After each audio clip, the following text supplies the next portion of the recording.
satu paket itu kan 25.000 nih, kali 20 orang kan sudah lumayan. Berapa itu per kali makan atau per hari itu? Itu per kali makan. Per kali makan. Kalau per hari 3 kali makan kan udah berapa sendiri? Kali 3 hari, kali 2 hari. Belum nginepnya. Belum nginepnya. Itu minimal 2 orang, belum kalau 50 orang, 100 orang gitu kan. I see. Jadi memang multiplier effect pada akhirnya sih desa wisata ini. Betul. Jadi memang semuanya nanti akan kena efek dari desa wisata. Contohnya aja kayu bakar. Kita ada paket camping, teman-teman bikin api unggun, kita teman-teman di desa yang punya kayu bakar, kita ambil dari situ. Kemudian kelapa, paket kelapa nih, es degan gitu ya. Kita ambilnya dari masyarakat juga. Nah itu kan kelapa kemudian nggak hanya jadi minuman, tapi sampai akhirnya ada yang ngembangin jadi wingko tinalah nih. Oh gitu ya. Kalah nanti wingko di Semarang ya. Sekarang mulai dikenal karena desa wisata kan sudah punya nama nih.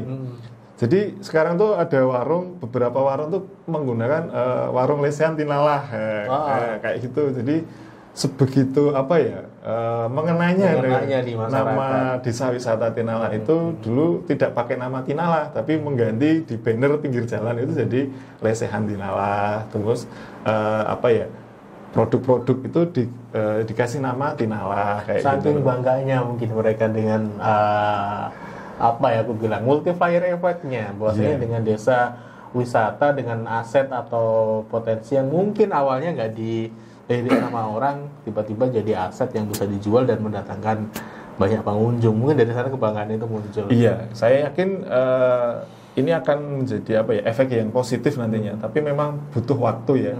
Berapa tahun ini hitungannya? Kita dari 2013 ya efektif itu. Sekarang udah 2007 tahun. Sekitar 7 tahun. Ini ya termasuk lama. Ya tadi karena heterogen masyarakat itu ya, untuk bisa istilahnya sadar akan wisata itu memang perlu bertahap, tidak kayak industri itu kan semuanya homogen, orangnya kapasitasnya sama gitu kan, kita mau istilahnya ngegas gitu enak gitu kan, tapi karena berbagai macam latar belakang, usia itu heterogen di desa itu memang luar biasa, maka ya istilahnya adalah partisipasinya dari masyarakat itu harus sadar sendiri. Kita tidak bisa memaksa mereka untuk istilahnya kita memaksa, tetapi pada akhirnya malah mereka nanti tidak bisa bertahan. Yang menjadi tantangannya adalah di situ, karena memang desa wisata adalah base tourismnya adalah komunitas gitu kan, komunitas di masyarakat itu sendiri. Jadi ya kita bertahap untuk menyadarkan masyarakat itu akan potensi di desa. Ya ini sudah ada hasilnya tadi dari produk-produk desa sampai akhirnya ada yang terbaru itu Wingko Tinalah. Oke, Mas Galuh, lanjut tentang tadi kan menyinggung soal soal tantangan. Karena aku melihat juga tidak banyak desa wisata yang pada akhirnya mampu sustain. Mungkin di awal-awal mereka effort lah bareng-bareng launching dan sebagainya gitu, semangatnya ada gitu. Tapi untuk bertahan ke dalam kurun waktu agak panjang gitu, lama itu nggak banyak juga gitu. Nah sebetulnya apa saja sih yang mungkin harus dan tidak boleh dikerjain ketika teman-teman mengelola desa wisata itu? Untuk di desa wisata itu memang tantangannya tadi ya, di masyarakat itu sendiri memang. Memang awal dulu kita banyak juga, tetapi pada akhirnya ada seleksi alam ya. Dulu yang muda-muda itu banyak banget yang ikut, tapi karena berbagai hal mereka memutuskan untuk istilahnya keluar kota kayak gitu, karena memang mungkin belum menjadi ekspektasi mereka sampai saat ini. Belum gitu bisa ngasih income yang memang wajar lah, nggak bisa ini. Tetapi pada dasarnya suatu saat nanti desa wisata ini memang akan menjadi dambaan lah. Orang itu bisa bekerja dari desa, mendatangkan tambahan income, atau bisa menjadi income utama untuk teman-teman di desa. Tetapi memang tantangannya adalah proses tadi. Karena pertama untuk mengembangkan desa wisata adalah masyarakatnya sendiri itu memang harus benar-benar sadar akan desa wisatanya. Dan pertama adalah motor penggeraknya itu tuh harus kuat juga.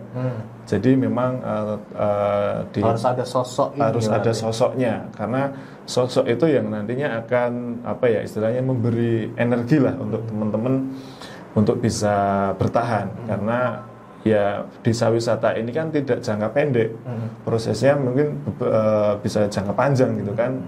Jadi perlu bertahap, apalagi masalah modal nih ya. Modal ini yang sering teman-teman mungkin dari desa wisata itu kan mengalami kendala nih. Biasanya kan mengandalkan dari program dari dinas, kan biasanya dinas itu kan ada program. Nah, ada beberapa teman-teman yang akses seperti itu, tetapi di desa wisata Tinalah kita sampai saat ini setelah program pertama turun itu kita mandiri, jadi iuran. Ada teman-teman itu yang berani untuk istilahnya nombokin dulu gitulah. Bukan dari desa nggak ngasih semacam suntikan modal gitu. Untuk desa sampai saat ini hanya baru memberikan istilahnya lahan untuk bisa mengembangkan kawasan desa wisata. Untuk suntikan dana, istilahnya kita bermitra gitu kan. Itu akan dicanangkan di tahun selanjutnya. Berarti masuk ke BUMDes nanti? Ada beberapa wacana, tetapi di sisi lain tidak mesti wajib menjadi BUMDes gitu kan. Jadi istilahnya desa itu punya BUMDes sendiri, tetapi istilahnya memberikan suntikan. Suntikan itu bisa nanti barang penyertaan bisa penyertaan modal ataupun nanti invest barang yang digunakan di desa wisata, misal tenda, gazebo itu nanti dari desa misalkan nanti berapa nih share profitnya kayak gitu. Itu beberapa yang menjadi wacana. Jadi kita tidak dalam wadah BUMDes, tetapi kita lembaga sendiri, kemudian bermitra dengan BUMDes kayak gitu. I see. Tapi ada juga desa wisata itu yang memang di bawah BUMDes atau juga koperasi. Itu ada beberapa. Itu ya pilihan sendiri dari masing-masing pengelola. Jadi tidak ada kewajiban desa wisata menjadi suatu badan hukum seperti apa atau menjadi usaha seperti apa.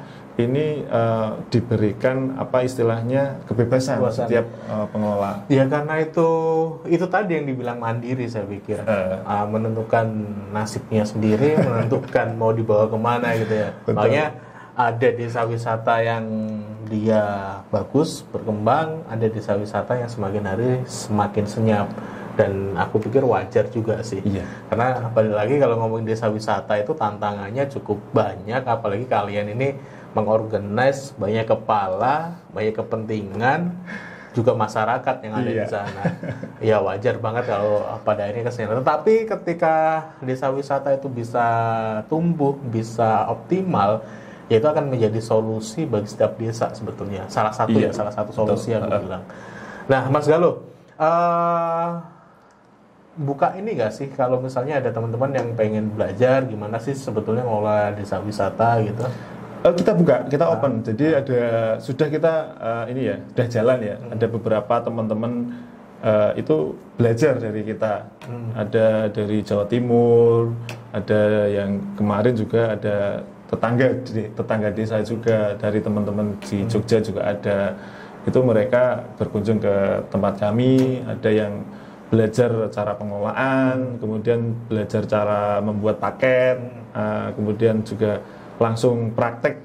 Kan kita ada river tubing tuh. Mereka ingin tubing juga. Ada juga river tubing.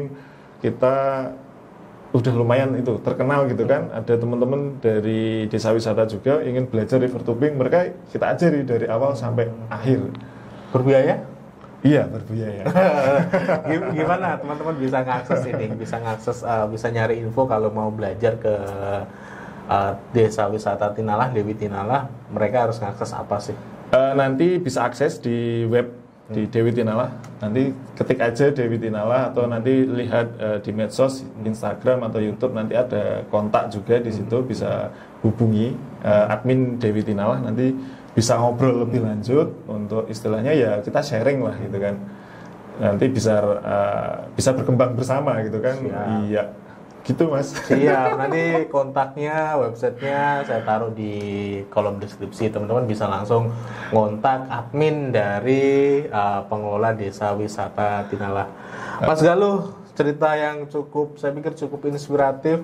Memang ngomongin desa ini sumber penggeraknya gitu ya, aku bilang motornya itu ya ada di anak muda gitu ya. Kalau kita ngomongin di atas senior kita, kalau disuruh pencilaan saya pikir udah nggak seluas kita. Iya. Maka balik lagi, maju tidaknya sebuah desa ya ada di tangan anak-anak mudanya. Betul. Dan sekarang aku ngelihat juga lebih suka ya ini ngelihat beberapa desa itu anak-anak muda mulai mencalonkan diri sebagai kepala desa gitu ya. Iya, beberapa kayak gitu. Ada yang jadi kepala dusun, ada yang wali desa, ada juga yang seperti itu. Ya, harapannya semangat gitu kan. Harapannya semangat dan bisa ngembangin desanya gitu. Iya, harapannya seperti itu. Jadi biar nanti ya dengan visioner anak-anak muda ini kan, desa harus kayak gini gini. Tapi tetap harus menjaga lokalitas desanya masing-masing. Itu yang paling penting. Karena kekuatannya ada di sana. Kekuatannya ada di lokal, ada di budaya, kalau itu alamnya juga ada di alam. Oke Mas Galuh, thank you. Sama-sama Mas. Kapan-kapan saya undang lagi.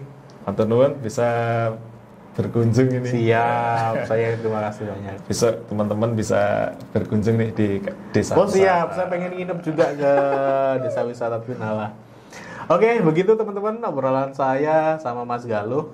Jika teman-teman tertarik bagaimana mengelola sebuah desa wisata, bagaimana mengoptimalkan potensi yang ada di desa teman-teman yang bisa dikapitalisasi menjadi sumber pendapatan, menjadi sumber peluang baru bagi masyarakat, bisa belajar dari desa Tinalah. Kontak dan website saya taruh di kolom deskripsi. Jumpa lagi di video-video selanjutnya. Saya Imam Syafi'i. Bye-bye.